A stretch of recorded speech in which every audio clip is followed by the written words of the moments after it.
And what's going on, guys? Welcome in to the Bench is Cleared podcast, where we cover the best rivalry in all of sports. I am Jesse Gutierrez, and I represent the side of the Los Angeles Lakers. That's who I'm representing this week. Go Lakers. I'm Tyler Coe, and I'm representing the National League champion Los Angeles Dodgers, soon to be the World Series champion Los Angeles Dodgers, who came back from a 3-1 deficit to defeat the Braves in the NLCS. That's pretty special. Performance. It's almost as special. It's almost as impressive as going 0-2 and then 3-1 and then winning the World Series. Not as impressive, but still, I guess a little kudos to you. Since I am an official member of the Tampa Bay Giants / Rays fan base, I'm all on board. I'm all in, baby. Right here, Jacks everywhere. Saturday, Sunday, every day. I hit Jacks. I jack it out. You know what I'm saying?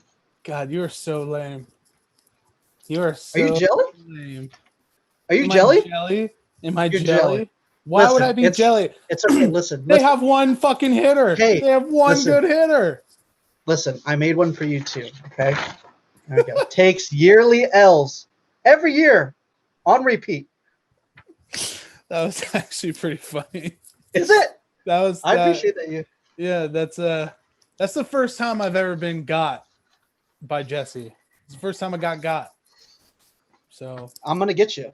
You know it one way or another. Yeah, let's go, Ray. Let's talk. I'll let you get your little bit of. I got to give your daps, your props. All right, here it is. We'll break down this 7-game series really fast, which shouldn't have gone 7 games. Dodgers came out the gate, looked like shit for 2 games. All right, let's be honest. I was digging the grave, ready to bury. I was very upset, and then for Game 3, I knew the boys in blue were going to need a little something extra. You're going to bring up the fucking bear. The official Dodger Rally Bear. And yes, if anyone's wondering, I do sleep with Mr. Bear every night. If you and your girlfriend don't share stuffed animals because you're dumb and had real kids, enjoy that fucking bill for the rest of your life. Bench is cleared. Bench is cleared after night. I guarantee you there's probably a slit on the back of that thing for lonely nights. Mr. Bear's a baby. That's fucking disgusting. Mr. Bear, the official rally bear of the Dodgers. I said it before Game 3. Look what we did in Game 3. And then the boys came back, and it's all Mr. Bear. Here he is. Yeah, we're going to take with his silly Dodger bandana. We're going to take responsibility on all things that are good. Like that's just the way it is. Yeah. You know what, Mr. Bear, he's going to do this whole podcast with his dad.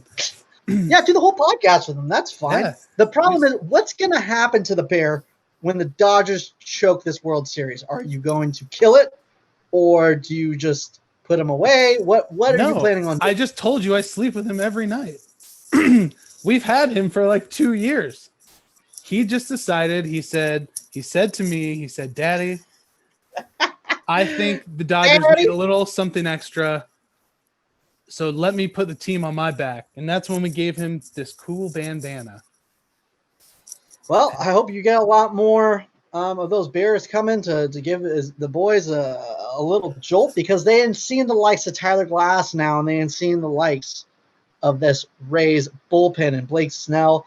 I'm ready to go. I'm so excited. One thing I got Blake Snell, the biggest fluke Cy Young of all time. Keep going. Come on. All right, well, let's hear. Maybe next week when we go on, we hear you crying and bitching. Then maybe. Then maybe like so good. Have you ever heard Blake Snell talk? Yeah, it's weird, dude. I quote tweeted one time. I was so fucking shocked. I was like, my man Blake Snell looks like Stinky from Hey Arnold, and he's gonna have a voice like Barry White. Like, bro, this is crazy. Yeah, I was not expecting that, dude. He has a man voice. We do got to mention the Braves a little bit. Man, they did a lot better than I mean, like I said last podcast, all of my predictions are obviously in a view of I want the Dodgers to lose really bad. So, I mean, Dodgers were the favorite. It looked like the Braves were going to come out with this, especially with Max Fried going off the way he did, and Anderson going off the way he did, and Bryce going off the way he did. But, I mean, in no way is this excusing or like being like, oh, they would have won if. But if we're looking towards the future, man, that Braves lineup with adding Mike Soroka back next year, they're a good team, man. And next year, I think they're going to be very dangerous. I think they're going to be a favorite to go far. I can't imagine the Dodgers still not being the favorite, no matter what the outcome of this World Series is. But they're just a really good team. I'm really excited to see what they do in next year, unless the Giants are in, of course. Yeah, I mean, you got to tip your cap to those guys. I mean, you had young guys that stepped up. They're all coming back next year. Yeah, Ian Anderson, and then Pache basically was put into an everyday role once Duvall went down, and Camargo had to come up. I mean, they played well. I really think the difference in the series was them making mistakes, and obviously the Dodgers taking advantage of them. But the way the Dodgers took advantage of them, there were such huge momentum shifts. Like you have the fucking Marcelo Zuna leaving the bag early on that great catch by Mookie and then getting the double play. Yeah. Last night, I mean, Jesus Christ, dude, what are you doing with the Dansby Swanson and Austin Riley? I mean, that could not have ended any worse for the Braves. Because I remember audibly saying when that was happening, because there's a man on second, third, there's no outs. And I said, if they have professional at bats, that's 2 runs. If you hit 2 stack flies right there to right field, that's 2 easy runs. Yeah. And that's the thing. They fucked themselves out. Dansby would have got called out, right? It would have been an out. But the thing is Riley left so late. Like you're not a fast guy. Well, it's because and that's the thing that really fucked it up. He broke and then took a step back to second and then went back to third. If he would have just kept going and would have never taken that step back, he would have been fine. He would have been safe because, I mean, the play was close. And that's the other thing. We almost didn't get any outs because Justin Turner missed and got the bottom of his foot, complete. And then the way Riley slid in kind of snuck his other foot in there. I mean, it was crazy. That was the biggest momentum shift of the series by far. Yeah.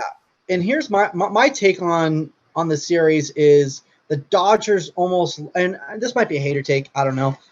I feel like the Dodgers almost lost it themselves by not treating starting pitchers like starting pitchers. I feel like if you give Buehler his game, give Kershaw his game, I don't know what the fuck they were doing with May like every other day. Let Dustin May fucking start. Let Tony Gonsolin start. Have one of the guys, either Urias or maybe even May or Gonsolin, whoever they have the least, faith in. Have them be a piggyback guy. They're good pitchers. Let them be starters and don't put them in random fucking positions to where they can, I feel like you're shooting yourself in your foot by doing that. I honestly did not like the move to start May yesterday. I knew he was only going to go 1, 2 at the max if he got out of the first inning. Yeah, if he would have been perfect. 6 to 10 pitches.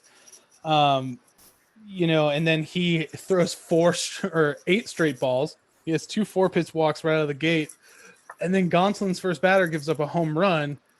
I'm looking at this thinking, holy shit, Roberts already blew it for us. Like, it's fucking over. Like, we have it's looking terrible. Kike made him look like a genius, and that's what I think. That's what took the goggles off of him. Also, I will give credit to him for keeping Julio in for the 9th. Yeah, Jansen was warming up, and I thought for sure Jansen's coming in. And with how he pitched in game 5 and 6, that's not the worst thing in the world. But Julio was dealing and has been dealing all postseason. So now that we're shifting into a 7-game series with technically 3 days off because we have the off day today and then there's 2 during the series, Julio's going to I think it's just going to be a conventional starter now. I don't think you're going to be seeing him coming out of the bullpen until maybe a game. I hope so. I hope so too. Because I just don't get it. And one thing that is getting lost in baseball, I hate how, you're either analytics or old school. You could be a happy medium. Yeah. And I think Roberts made a happy medium choice when he saw how Urias was pitching and left him out there. I think that this analytic thing is going too far, where it's like you got to go numbers or everything's like I just don't understand. You got to watch the games, and if someone is dealing, leave them the fuck in. I don't care if most likely third times through the order they're going to get poked. Give them the shot, because you don't know, because guess what? Your sixth inning guy who's one of your bullpen aces who the team saw 3 times in the series already, it's not an automatic shutdown inning just because the numbers match it up. The numbers aren't also matching up same series 3 times in a row. So you got to watch what's going on. And I think we need to give a little more power to eye tests and keep analytics, because analytics are great. And then they have a home in sports, and they always will. But I think they're starting to get too high, in my opinion. Yeah. I mean, I think the thing that kind of overinflates the numbers for the postseason is just because there has been no off days. You're kind of sharing the workload with, your starters and your relievers, where your relievers are kind of expected to throw a lot closer to how many pitches a starter's throwing. So I think that's why, they're really trying to walk that tightrope of balancing the two. But still, even without the inflation of this postseason, I think that's the way things are going. And I also don't like it. But I can't really complain because of the postseason, just because the circumstances and, yada, yada, yada. Hit Stud and dud of the week. For stud and dud of the week, this week, I got 3 for you, and they're all studs. Number 1, Corey Seager. Obvious. Don't have to say much. MVP of the NLCS. The dude absolutely mashed. Hitting home runs. His defense was stellar. You can't say enough about Corey Seager. Cody Bellinger. Game-winning home run to send the Dodgers to the World Series. Has been playing stellar defense. Had a robbery. He's been playing out of his mind, kind of. And I think he's high out of his mind. That's what he is. He absolutely is. High out of his mind. He's going to carry that momentum into the World Series. And then with him to the World Series is what you're saying. Dude, he bought an ounce. He's good. He's getting an ounce every day. He's fine. And then number 3, Mookie Betts, obviously. Didn't do as much of the bat as I was expecting, but yeah. But that's the thing is, people might look at what he's done with the bat. The numbers don't reflect how good he's been, because in clutch spots he's getting on. His base running has been tremendous, and then obviously, his defense with the 2 amazing catches, and then that one before it hit the ground to double up Ozuna. Those were all huge momentum swings that propelled the Dodgers forward to a win. So, can't say enough about him and just all the guys, really. You have Kike Hernandez in Game 7 tying the game up with that pinch hit home run. Kike doing what Kike does. He's not going to hit 300, but he gets big time home runs off of lefties, and that's the way the cookie crumbles, unfortunately. And that's the way the cookie crumbles. No duds. You're so fucking stupid, dude. You are fucking. No, you're done. That's it. Well, I cut you off. You told me I had to be quick. You said no dud. You ain't getting a dud. So guess what? Guess who is not being able to put that good juju on their team? That is you, because last week you said Dave Roberts and Kenley Jansen are the duds. Kenley looked incredible. That's true. And Dave Roberts, in my opinion, I felt like almost played himself out of the World Series with some of the pitching decisions, but he made up for it with that Kike move. And so guess what? You're fucked. No, now I will say dud of the week. Dud of the week, Joe Kelly. Figure your shit out. Get your fucking shit under control, because without that Mookie double play, Jesus Christ, who knows what could have happened. So I would be happy. I would be happy, and you would be contemplating suicide like you always say. So that's what would have happened. Well, And we're gonna do a quick before we get into this World Series preview. We gotta go fuck you of the week. It's got to be the Houston Astros because fuck those guys, and I'm so happy they're gone. Fuck them, all of them. Carlos Correa, what are you gonna say now? What are you gonna say now? And yeah, I'm just gonna stick on that train. You know, they did bump a little bit up in my book. I mean, the shitty year they had, and they showed some balls in the playoffs. Dusty does what Dusty does. You know, I'm obviously Dusty guy. Jesus, talk about a homer. Come on, I mean the Zach Greinke move that's fucking classic old school dude that you gotta love when it comes to starting pitching. But they're out. Everyone's happy. I don't have my worst nightmare World Series. Fuck that guy, and you can quote me on that. Thank you, my new second favorite team, Tampa Bay Rays. Let's talk about the Tampa Bay Rays and how they're gonna put the smack down, people's eyebrow and smackdown on. I can't do it.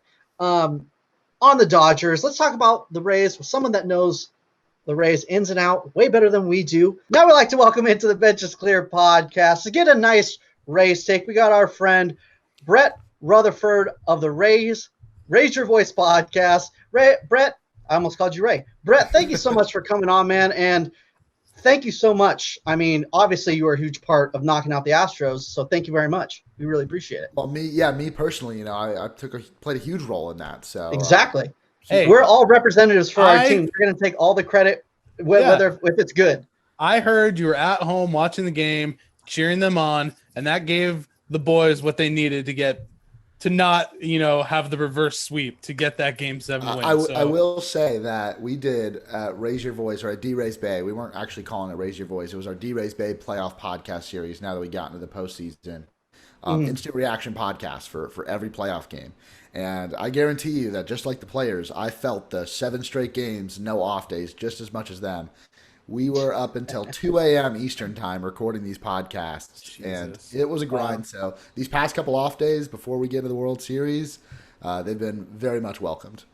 So I have just a quick question. Are you from Florida, like born and raised? Yeah, born and raised. So the Rays, they're the Tampa Bay Rays. They play in St. Petersburg, Florida, which is on like the west side of Tampa Bay, the body of water. Mm-hmm. And so I grew up on the other side of the bay, just south of the city of Tampa. And yeah, born and raised and been a Rays fan my whole life.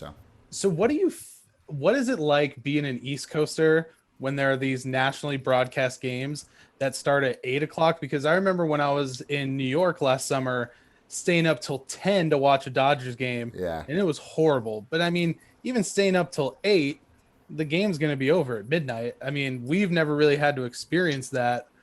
So only extra innings. Like when it's national broadcast, it's like, oh, games start at 5 now, not 7. Yeah. Like think of the East Coasters watching Game 3 of the 2018 World Series, the 18-inning game. Oh, I fell asleep on my couch in that game in like the 7th inning. Woke up like 2 hours later and the game was still going on, and like in the middle of the night on my couch and watch the end of it. But it's crazy. I mean, I do enjoy like during the regular season, Rays games start at 7:00 Eastern time. They're over. If I'm still awake, I can flip on MLB TV and flip through the Dodger game or the Giants game or whatever. But I can't imagine like what it's like for you guys out on the West Coast. Like it's 10:00 and now games are done. Like what do you do at that time of the night? At 10? Well, we're past 30, so we go to sleep. So we got common misconception, not past 30. Why do you always try to paint me as this old man? Because I'm tagging people in with me. Okay, I'm not going to be like, well, I'm 30. I'm going to rope you in with me, and I'm going to at least take that from you. But I do know, I knew what it was like to be you for one postseason, 2014.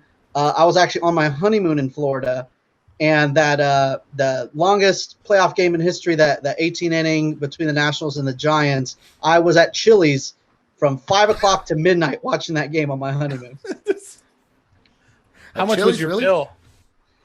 No, it's actually kind of great because we ate dinner because we got there in time for the Dodgers game too. They were playing the Cardinals. So my wife's a huge Dodger fan, and we ate our food, watched the game, and then we were chilling there, and then we just ate our leftovers a little bit later, and then it hit 12, and it was the game was about to be over, and they were like, bro, you guys got to leave. And it just finished. Did you So, only go to Chili's on your honeymoon to watch the game? Yes. Okay. That's all I wanted to know. So I was thinking the same thing. Yeah. For Crystal's sake, I hope that's the case. Just hold on. Time out. So you think that like on your honeymoon, you have to have like high-end meals? Is that what you're trying to get at? Not fucking Chili's. I'll tell you what, when you go to Disney World, you don't have a whole lot of money left over to go to 4-star restaurants, okay? Credit cards, my boy.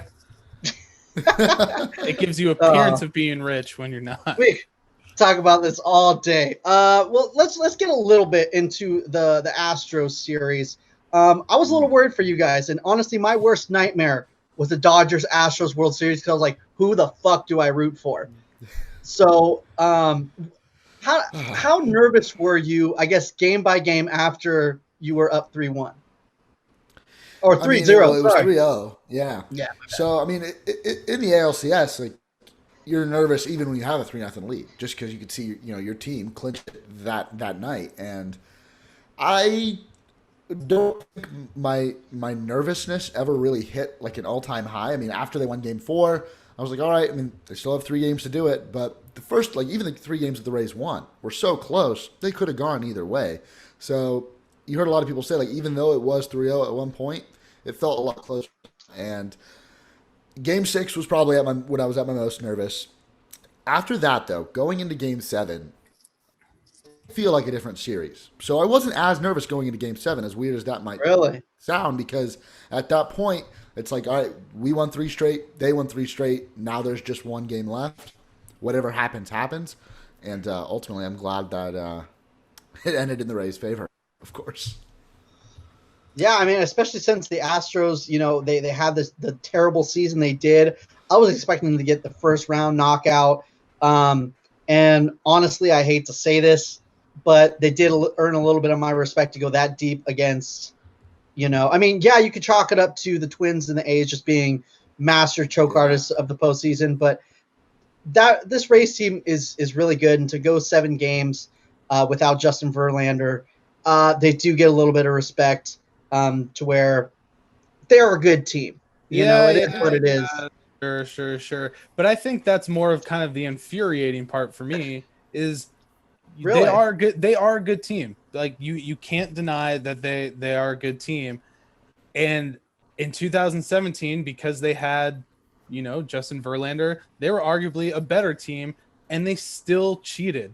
Like you have a good team. Like, why even fucking bother doing it? And I feel like they kind of proved the point. Like, yeah, the reason I was really worried about them winning this series is because if they made it to the playoffs, that would kind of give them, World Series. It would kind of back up what they were saying this whole time of, we're going to make it back. The cheating didn't affect the World Series. And that's what I was kind of worried about. But I mean, they are a good team. And so to cheat and kind of, disgrace the sanctity of baseball when you have a team that's not the fucking Pittsburgh Pirates, like that's infuriating. So I'm very happy they lost. It goes back though to last year in the ALDS when the Rays and Astros met up. They went up 2-0. We won 2 games at the Trop, forced a Game 5 where Garrett Cole was awesome, and it was Garrett Cole, and they ended up winning that game. And Tyler Glasnow gave up like 5 runs in the first inning, and it came out that he was tipping his pitches. And even though there's no definitive proof that Astros were cheating last season or last year in the postseason, it was very convenient how quickly they were able to pick up on his pitching in that game. So there was a little bit of like revenge to be had by the Rays, even though I think for most Rays fans, after beating the Yankees, that was the revenge tour. That was after the all big the stuff one that happened in the regular season. That once you get to the ALCS and you're playing the Astros, it's not about them. It's about getting to the World Series. So yeah, there was definitely some revenge, a tinge of revenge in the ALCS, but just getting there was what was important. No, definitely, and especially because there was in the report, it was saying that there was evidence of them still cheating after, not just in 2017, and the trash bangs were gone. So they also didn't release how they were cheating. So I think that's what, caused a huge stir. But I mean, We can talk about this shit all day. And you know what? Fuck them. We're done talking about. They're out. They suck. I hate them with all my heart. Let's talk about the World Series. The reason that we're here. Unfortunately, the Dodgers are in it. Let's get into some predictions. How do you think this is gonna end up, Brett? Ooh, predictions right away. Yeah, these are the two best teams in baseball this year. Best team from the AL, best team from the NL. That doesn't often happen in the World Series. You don't often see a matchup quite like this. And it's also really weird because the way the schedule worked out this year, like the Dodgers only played teams in the NL West and in the AL West, and the Rays AL East and NL East. So you didn't get to see the full body of work of like what these teams would do around the league and in other interleague play. So it's really interesting. I do think these are the two best teams. I think the Dodgers are a better roster. They had a better record. They've got an incredible lineup. But you look at these two pitching staffs, probably the two best in the league in all of baseball, and they match up really, really well. Now this is a new format in terms of this year. These last two rounds, there's been no off days. Now you get a traditional format, off day after game 2, off day after game 5. I'm not sure which team that kind of benefits more, because you always talk about the Rays and their bullpen depth and all the stable of guys that they've got. Now maybe those guys get more rest. Maybe your starting pitchers get more rest. I think this is going to go 7 games. And I'm just have to say Rays in 7. I would be disappointed in myself if I said otherwise. But it is going to be, I think, one of the most entertaining baseball-wise World Series in recent memory. Yeah. Okay. I like everything that you said. I have to agree with, I think the Dodgers have the best lineup in baseball. The Tampa Bay Rays pitching staff and bullpen is insane, and those guys can shove, and they're just going to match up really well. And I think before the season started, I said the Dodgers were going to beat the Rays in 6 games in the World Series. So because nice flex there. Okay, I like that. I'm saying because that still could come true, I'm sticking with it. However, I could definitely see it going 7, and it's going to be a battle. I think it's just going to be grinding out a lot of at bats. The big thing is, though, like Brett was saying, those 2 off days, I think are just going to equally benefit both teams. The Rays bullpen certainly needs some rest. The Dodgers, they get a little bit of a leg up because they get 2 days. You guys just get 1. Right. And the Rays also have to travel. The Dodgers get to stay put in Texas. That's true. And I do think the advantage, we talk about there's no home field advantage throughout these playoffs, but now I think we're going to see it because the Rays. I mean, the Dodgers have been playing there all postseason. They do have a little bit of a home field advantage. So, the Rays have a speedy outfield, so I think they're going to adjust pretty quickly. But I do think we get a slight advantage just kind of knowing the park. So I think the home field advantage finally comes into play for a game or 2 at least. So we'll see how that ends up. The one thing I'd refute that with is I've been watching some of the games at Globe Life, and the lighting in there reminds me of the Trop pre-2018 or 19 when they installed the new LED lights. It looks really gloomy. Like the lighting is not great. I don't know how it bounces off the walls or anything there, but got to mention the Trop. So maybe a guy like Kevin Kiermaier, who's been with the Rays for 6 or 7 years now, might have a bit of an advantage out there trying to read fly balls in that outfield. Yeah, I think they'll be okay in that sense. I think it's more Dodgers outfield don't look too scared of it though. They've been making some stupid fucking plays, dude. Mookie's like a fucking cheat code. It's so annoying. He's so cool. I love that guy. Well, Mookie. One interesting thing about Mookie Betts is obviously the Dodgers lineup last year was probably the best in baseball, and they go out and add Mookie Betts. Are you kidding me? Mookie Betts more plate appearances against the Rays in his career than any other team. 438 plate appearances against the Rays, 892 OPS, 16 home runs. This guy, I mean, he hits against anyone, but he really hits against anyone. And having him on this team, like the Rays, when he left the AL East and all the Red Sox got back was Alex Verdugo. That was something that we were really happy about. We're like, we don't have to see Mookie Betts anymore. Now we're getting him in the World Series. So I think Rays fans are not looking forward to seeing him in the lineup. Yeah, well, the Dodger fans on the other side are not looking forward to seeing Margot or Hunter Renfroe, because those guys were Dodger killers.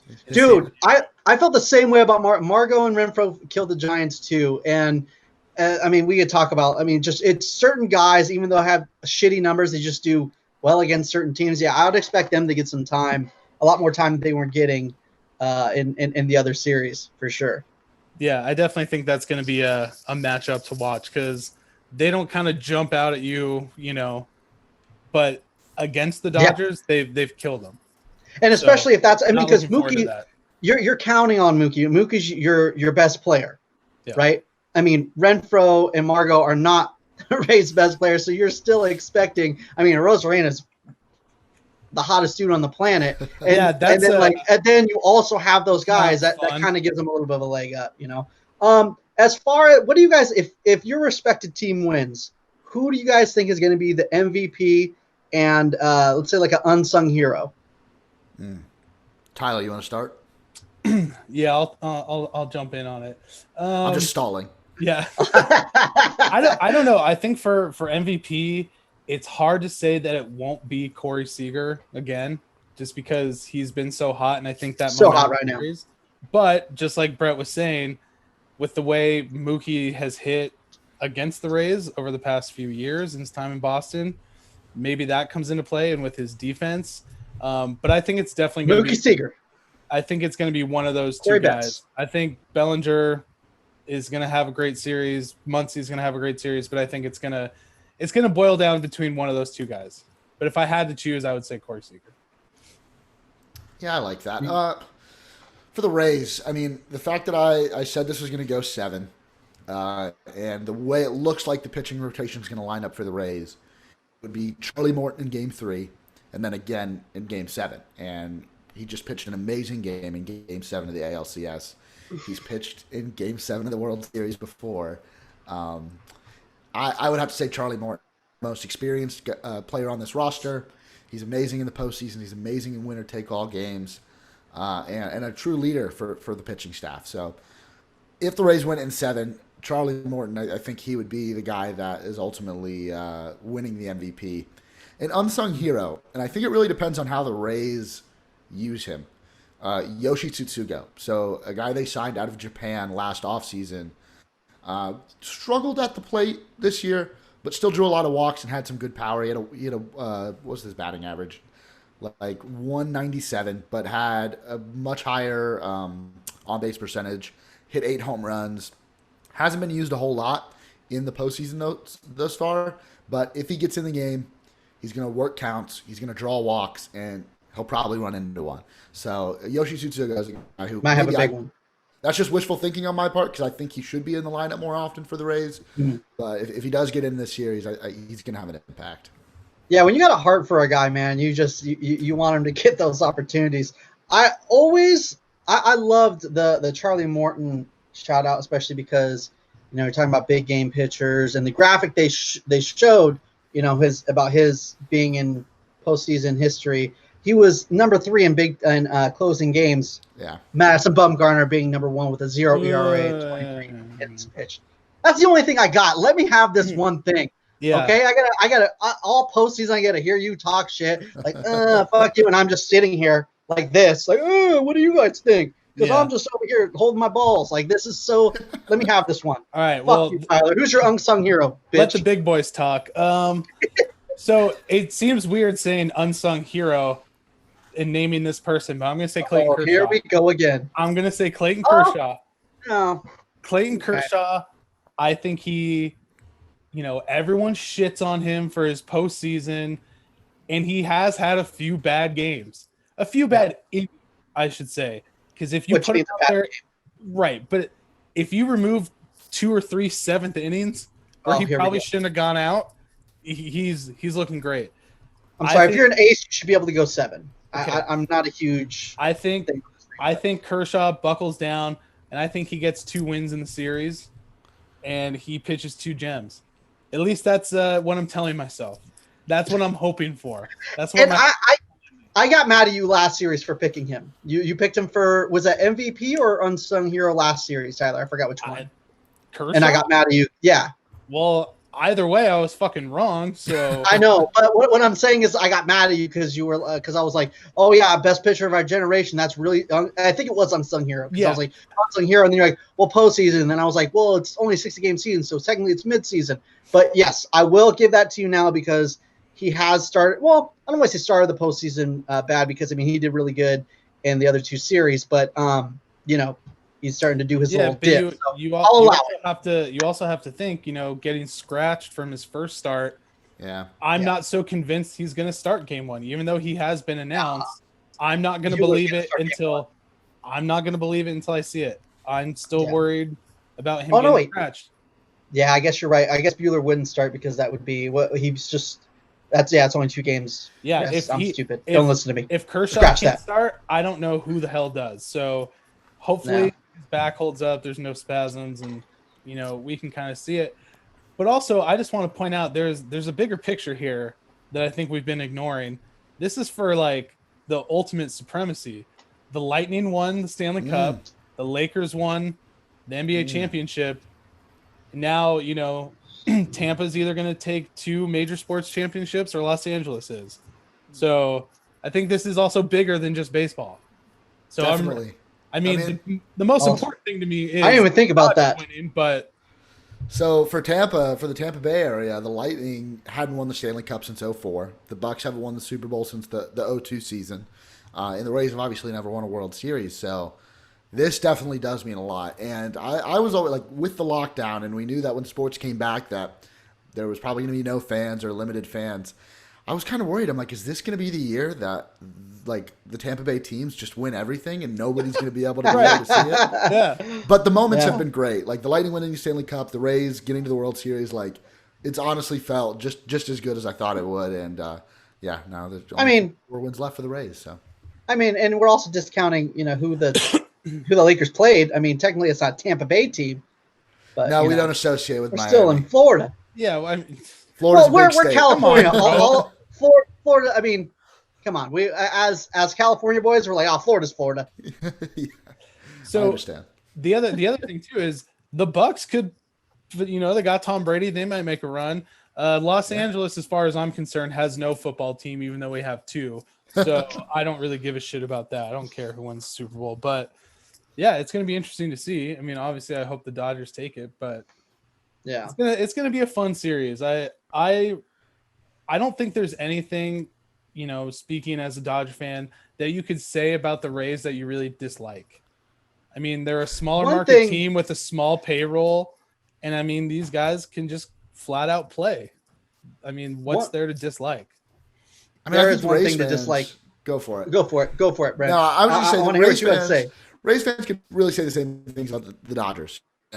Andrew Friedman, who built the Rays up way back when, goes to the Dodgers, and as much as that hurt when him and Madden left for the Dodgers and the Cubs, actively, a lot of credit goes to Andrew Friedman, if not most of the credit for building up that first run of Rays playoff teams, 2008, 2010, 2011.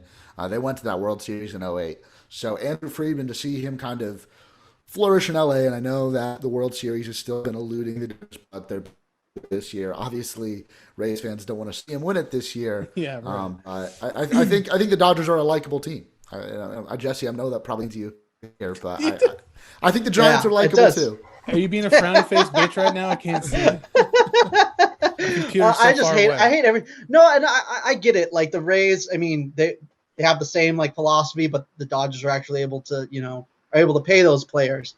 One thing, because I am now a week-long Tampa Bay Rays fan, especially because the Giants were almost the Tampa Bay Giants.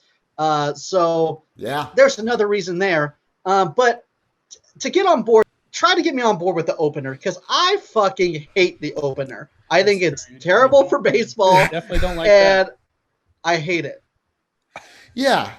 So the Rays kind of unraveled that plan a couple years ago, back in 2018, and it was really done out of necessity. So you had so many pitchers go on the IL, so many pitchers, get Tommy John surgery that year, and at that point for that team, it worked, and they ended up having to do it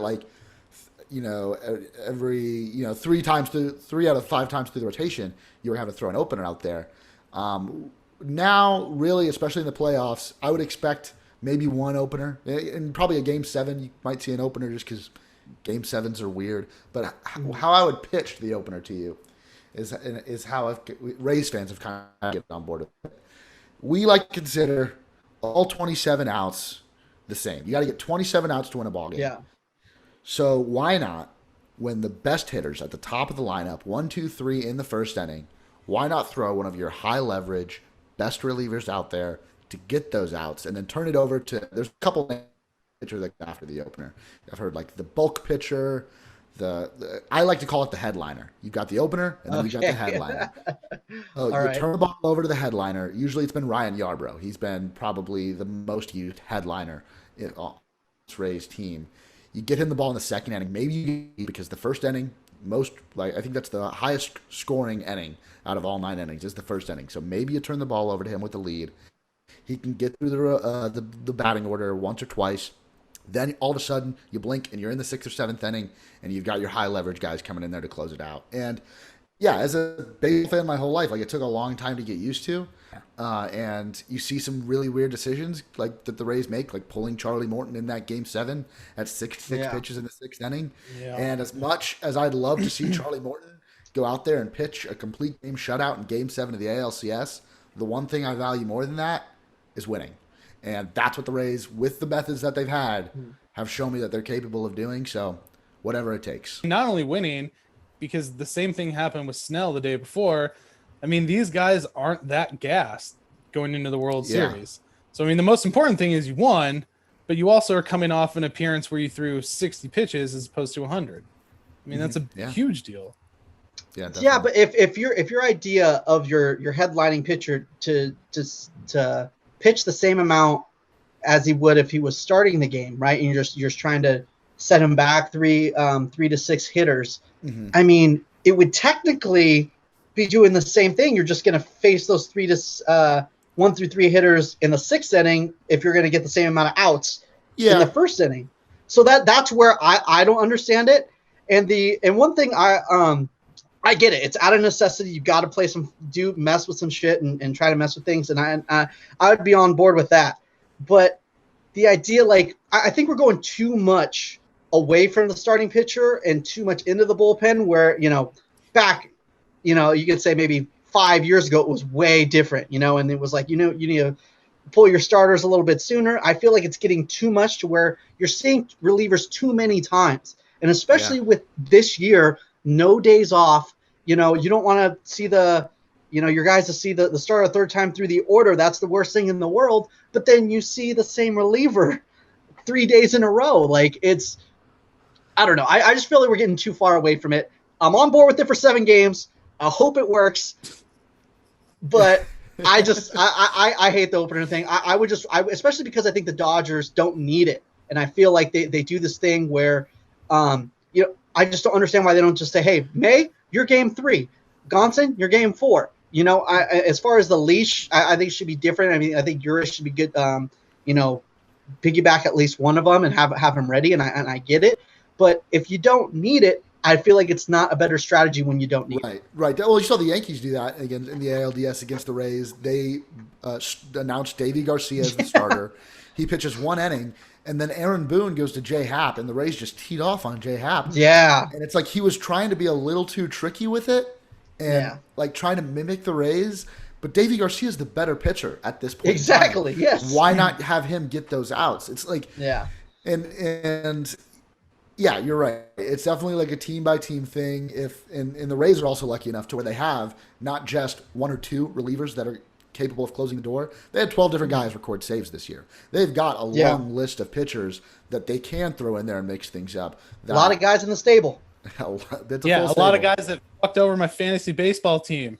Because every time do not. This guy, he's going to be the closer. He's going to be getting draft Rays relievers in your fantasy leagues. Yeah, never. Nick Anderson killed me. Nick Anderson's like the best reliever in baseball for my money, and he had like 4 saves this season. Like it's just stupid. It's not a smart idea to draft them in fantasy. But go for it. I was just going to say, I think that is just such a smart way to play it, and I hope more teams, including the Dodgers, start going that way where the closer is more of a committee thing and people aren't just committed to these innings. It just seems so arbitrary. Like, all right, you're getting the ninth because we say so and we're just going to ride it. Like, it's so frustrating to see managers not go with the hot hand or, give a couple other guys a chance to go in high leverage situations. Because, I mean, especially for the Dodgers, when you have Kenley, I mean, who looked great in the past, or in game 5 and 6, he looked great. The Braves? Yeah, he looked great, but has been shaky in the postseason the past couple of years, has been shaky this season. It's just frustrating to he's our guy. It's like, at what point do you Trident has blown up a little bit, and Gratterall has given, lost a game too, and Canley's hot right now. I would stick with Canley until he doesn't look hot. I'm not saying you don't. I'm just saying in general for baseball, I think if people adapted that mindset that the Rays have, as far as the closer goes, you get a lot more bang for your buck. Is all I'm saying. The idea is you paid him so much money and he's done all this for you, so it's just give him the ball. But at the same time, that could also fuck you over, so you don't. I don't. I got you. He gets his money regardless if we win or lose. Just fucking win. Why let him take your money and give you losses? That's the same thing when you pay a starter, a bunch of money is at the end of his contract. And like, we have to give him the starting position. I mean, we paid him all this money. Like, he's taking your money already. Regardless, don't let him give you L's as well. Yeah, it's fully guaranteed. It doesn't matter. Because from the Dodgers aspect, I don't see the roster changing whatsoever from the CS. No. Do you see anyone kind of sliding in the World Series roster? So I think move is going to be made. Brett Phillips was on the roster for the first 2 rounds, was left off the roster going into the NLCS to add another pitcher with 7 straight games, and they actually added Josh Fleming. I could see them adding Phillips back. I don't know which pitcher they would pitch. Maybe Shane McClanahan, who's another guy. He was the first pitcher ever to make his major league debut in the postseason. He might get left off for this World Series. And Phillips doesn't really provide much at the plate, but he was a guy the Rays acquired from the Royals in August. And he can come in as a defensive replacement, but primarily I think would be used as a pinch runner. So I expect him to be added for one of the pitchers just because you have those off days added in now. You don't need as many pitchers. So Brett Phillips would be the guy I expect to slot in. We do these things. They're like little rapid fire questions, but we're going to press you've come a little out of pocket. So we kind of say they're slow pitch because they're lobbed up to you. Okay, gotcha. They're meatballs. So if you could hit a home run or strike somebody out, one, both, whatever you want to do, who would it be off of? Home run off of Randy Johnson. Just because, I mean, Forever Giant, Randy Johnson. Who wouldn't want to hit a home run off of Randy Johnson? Strike out. Now, I think more than ever, Carlos Correa. Give me Carlos Correa. That guy. That's the best answer we have gotten this whole. We also have a segment called "Fuck You of the Week," and he's been on it multiple times. Fuck that guy. You can quote me on that. Rightfully so. What's your walk-up music? Walk-up music. Oh, I haven't thought about this one before. I think I would go for something really funky. Like, give me something like funky. I love that. Old school funk. You're talking about like uptown funk you up. Not necessarily funk music. I'm just thinking like. Oh, okay. Like something that you wouldn't expect to be a walk-up song. Like, give me like Africa or something like that. Like, give me something that's gonna totally throw people off. It'll make people like raise their heads if they're staring at their phones. Who the fuck's this guy? Who's walking up to this music? Favorite high school jam? High school jam.